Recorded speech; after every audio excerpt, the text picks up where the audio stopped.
Hello, my dear students. Welcome to the science lecture, Standard 10. We are in unit number 14. Today, I will teach you the topic name hydropower plant, which is a subtopic of unit 14, sources of energy. Hydropower plant means the generation of electricity from the water. Hydro means water, power plant means the generation of electricity. Basically, in this section, I will teach you how the potential energy of the water gets converted into the kinetic energy, and at the last the electric energy will generated. Okay, so let us focus on this sketch. This is a schematic view of a HPS hydro power station. Schematic view का मतलब क्या होता है कि जो power station का overall arrangement है उसका sketch. They are not the exact component. There are many lots of sub components are there in the hydropower station. But for your according to your syllabus and textbook, this is enough. This sketch is enough, right? Starting from the left hand side of this hydropower station. Hydropower station में electricity generate करने के लिए water का इस्तेमाल किया जाता है, the flowing water. लेकिन जिस स्पीड से, जिस वेलोसिटी से हमें वाटर को फ्लो करवाना होता है, वो वेलोसिटी अटेन करने के लिए, ताकि उस वेलोसिटी से हम इस टरबाइन को घुमा सके, उसके लिए we need a more amount of kinetic energy. तो अभी ज्यादा काइनेटिक एनर्जी चाहिए तो पोटेंशियल एनर्जी भी ज्यादा होनी चाहिए. As I already teach you in the 9th standard about the potential energy in the kinetic energy in the work, energy and power chapter, right? More the potential energy, the more amount of kinetic energy will develop. So here, what we will do in this hydropower station, we will construct a dam.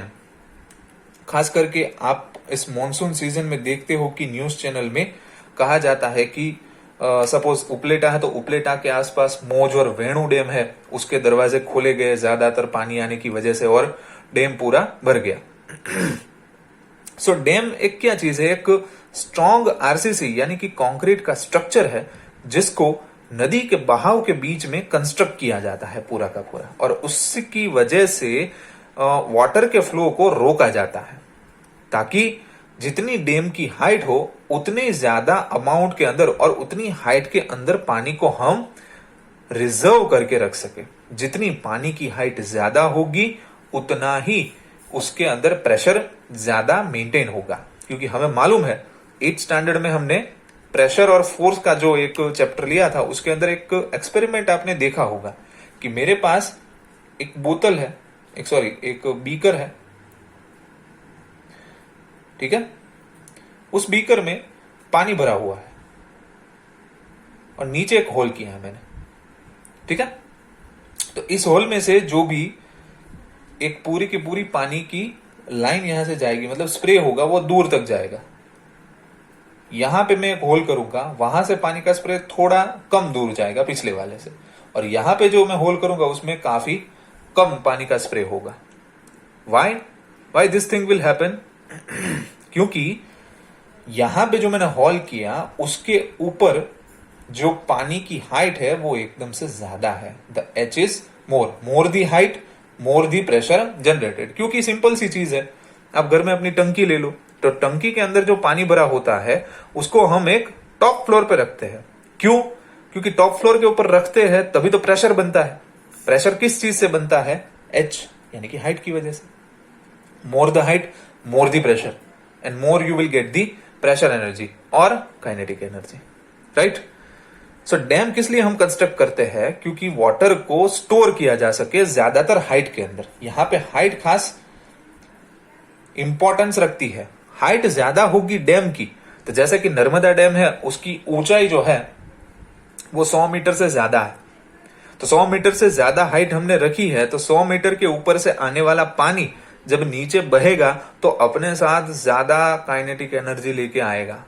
Means height हमने बढ़ा दी, height बढ़ाने की वजह से हमारी kinetic energy हमें ज्यादा मिली. So damn का कंस्ट्रक्शन, आरसीसी कंस्ट्रक्शन, इसका स्ट्रॉन्ग रॉक सॉलिड कंस्ट्रक्शन इसका करा जाता है ताकि जो ये रिजर्वॉयर के अंदर पानी भरा है वो जो प्रेशर मारेगा इस डैम की वॉल के ऊपर वो मेंटेन कर सके। हमें मालूम है कि प्रेशर जो है वाटर अपनी सरफेस, साइड सरफेस है उसके ऊपर लगाता है। तो डैम का कंस्ट्रक्शन अगर रॉक सॉलिड होगा तभी ये प्रेशर को झेल सकेगा। तो इसलिए डैम का काम क्या है? To build up a strong surface for reserve the water reservoir के अंदर। समझ में आया? ये रिजर्वोयर है। रिजर्वोयर यानी कि पानी जिस जगह पे इकट्ठा हो वो जगह, उसे कहा जाता है रिजर्वोयर। नीचे स्लुइस गेट्स दिए गए हैं। यहाँ पे जाली जैसा आपको कुछ दिखाई दे रहा है, स्लुइस गेट्स और कुछ नहीं है, जैसे कि हमारे घर के ऊपर हम कैसा फिल्टर लगाते हैं और उसके बाद पानी पीते हैं। तो यहां पर अगर इतने बड़ी तादाद में पानी भरा हुआ है तो उस पानी में जो भी कंटामिनेंट्स है, यानी कि अशुद्धियां है, बड़े बड़े पत्थर हो सकते हैं, कुछ कुछ टुकड़े हो सकते हैं, सब्सटेंस, वुडन के ब्लॉक हो सकते हैं, कई सारी ऐसी चीजें हो सकती है अनएक्सपेक्टेड। तो ये स्लुइस गेट्स क्या काम करेगा कि पानी के अंदर कोई भी कंटामिनेंट्स है, प्रदूषित सब्सटेंस है, या तो कोई भी बड़े बड़े पत्थर है, उसको अंदर नहीं जाने देगा। क्यों?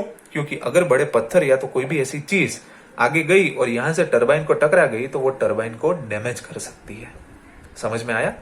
इसलिए यहां पे स्लुइस गेट्स का काम क्या है? One kind of filtration unit. Okay, तो यहां पे रिजर्वोयर की हाइट का इस्तेमाल करके पानी को यहां से कराया जाता है इनलेट, पानी को आगे भेजा जाता है। तो यहां पे सेक्शन कम रखा जाता है। क्यों? क्योंकि इतने बड़ी हाइट में जो रिजर्वोयर भरा है और उसको छोटी जगह में से अगर आप फ्लो करवाओ तो उसका प्रेशर है या तो काइनेटिक एनर्जी आपको ज्यादा मिलेगी, मतलब फ्लो उसका ज्यादा होगा। तो ये पाइपिंग सिस्टम है यहां पे पूरी की पूरी, कि रिजर्वोयर में से पानी ले जाने की पूरी सिस्टम जो है वो है पाइप्स।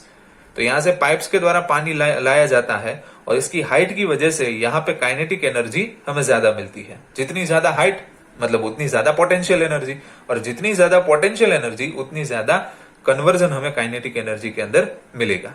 तो स्लुइस गेट्स के थ्रू यहां से पानी जाएगा और नीचे यहां पे क्या होगा? Turbine.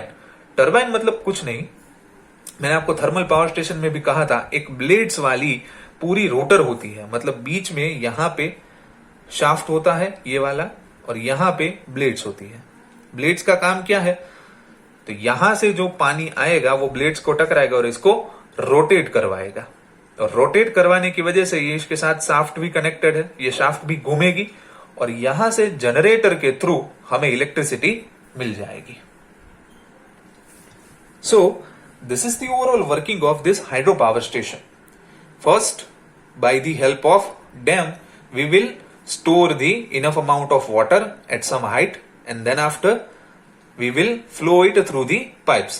Thus, the potential energy of water gets converted into the kinetic energy. Then after this flowing water strike to the turbine and it will rotate the turbine.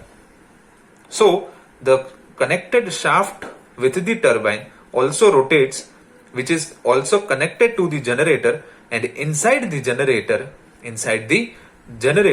the electricity will develop or produced, and we will take it out through the power lines. This wall system assembly is called as powerhouse, and the remaining water supplied to the river, because now it is useless. So this is the overall arrangement of hydropower station. In this way, we will generate the electricity. It will ask you in the board examination about 3 marks, and you should draw this diagram compulsorily, because the question will might ask in this manner: draw the schematic diagram of hydropower station and explain in brief. 3 marks. So you should draw the figure, or you should understand the figure, and then after you will write down by yourself about the working, right?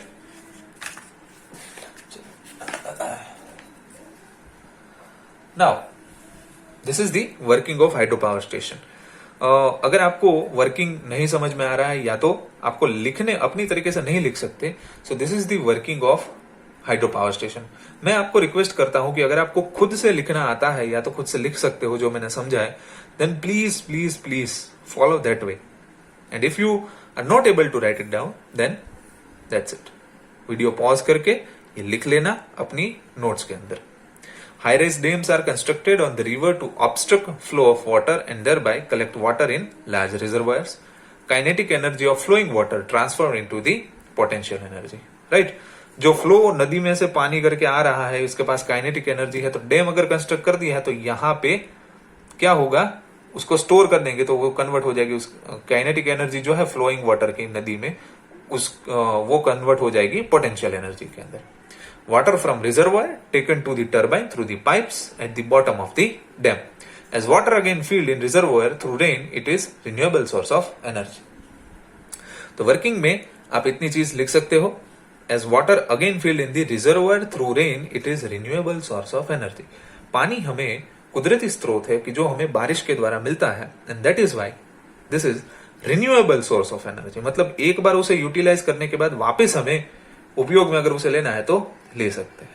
Now we will talk about the demerits. Most oftly frequently this question will be asked in your board examination कि what are the demerits of the hydro power station. देखो question दो तरीके से पूछे जा सकते हैं. Demerits of hydro power station और what are the consequences of hydro power station और why hydro power plants are difficult to establish. तो उसके डीमेरिट्स क्या है, ये तीनों क्वेश्चन सेम है जो मैंने आपको कहे. वापस अगर आपको ना समझ में और या तो क्वेश्चन लिखने हो तो वीडियो रिवाइंड कर लेना. ये सिस्टम काफी अच्छी है हमारे लिए. First disadvantage, dams can be constructed only in limited number of places. अभी डैम कंस्ट्रक्ट करना है तो हम डैम कहां पे कंस्ट्रक्ट कर सकते हैं, जहां पे नदियों का बहाव, क्योंकि हमें पानी चाहिए, बड़ी ज्यादा मात्रा में पानी चाहिए.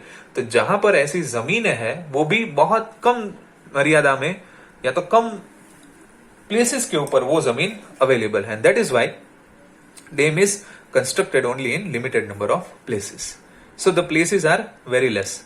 Second, large areas of agriculture land and human habitation sacrificed as they submerge. अभी हमें मालूम है कि नर्मदा का जो इश्यू था वो काफी सालों से चल रहा था, जवाहरलाल नेहरू के टाइम से. क्यों?